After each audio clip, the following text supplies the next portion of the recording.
साथियों, संवेदनशीलता के बिना गुड गवर्नेंस की कल्पना नहीं कर सकते। हमारे यहां 110 से अधिक जिले ऐसे थे जिन्हें पिछड़ा मानकर अपने हाल पर छोड़ दिया गया था। कहा जाता था क्योंकि 110 जिले पिछड़े हैं इसलिए देश भी पिछड़ा रहेगा। जब किसी अफसर को पनिशमेंट पोस्टिंग देनी होती थी तो इन जिलों में भेजा जाता था। मान लिया गया था कि इन 110 जिलों में कुछ नहीं बदल सकता। इस सोच के साथ ना ये जिला कभी आगे बढ़ पाते और ना ही देश विकास कर पाता। इसलिए हमारी सरकार ने इन 110 जिलों को आकांक्षी जिले, एस्पिरेशनल डिस्ट्रिक्ट की पहचान दी। हमने मिशन मोड पर इन जिलों के विकास पर फोकस किया। आज यही आकांक्षी जिले विकास के अनेक पैरामीटर्स पर दूसरे जिलों से कहीं बेहतर प्रदर्शन कर रहे हैं।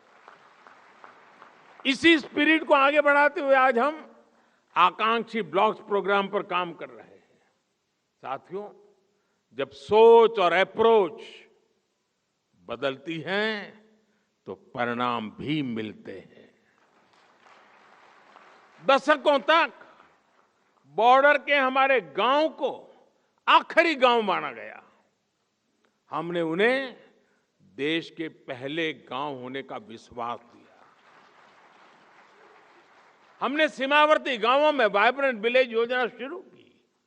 आज सरकार के अधिकारी, मंत्री वहां जा रहे हैं, लोगों से मिल रहे हैं।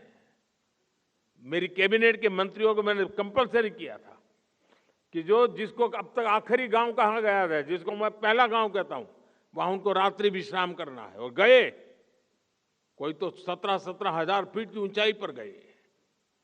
आज सरकार की योजनाओं का लाभ और तेजी से वहां पहुंच रहा है। एक गुड गवर्नेंस नहीं है तो क्या है? आज देश में कोई भी दुखद हादसा हो, कोई आपदा हो, सरकार तेज गति से राहत और बचाव में जुट जाती है। यह हमने कोरोना काल में देखा है, यह हमने यूक्रेन युद्ध के समय देखा है। दुनिया में कहीं भी मुश्किल हो तो देश अपने नागरिकों को बचाने के लिए युद्ध स्तर पर काम करता है। गुड गवर्नेंस में ऐसे ही अनेक उदाहरण दे सकता हूं। शासन में आया ये बदलाव अब समाज की सोच को भी बदल रहा है। इसलिए आज भारत में जनता और सरकार के बीच भरोसा ये नई बुलंदी पर है। यही भरोसा देश के आत्मविश्वास में झलक रहा है और यही आत्मविश्वास आजादी के अमृत काल में विकसित भारत के निर्माण की ऊर्जा बन रहा है।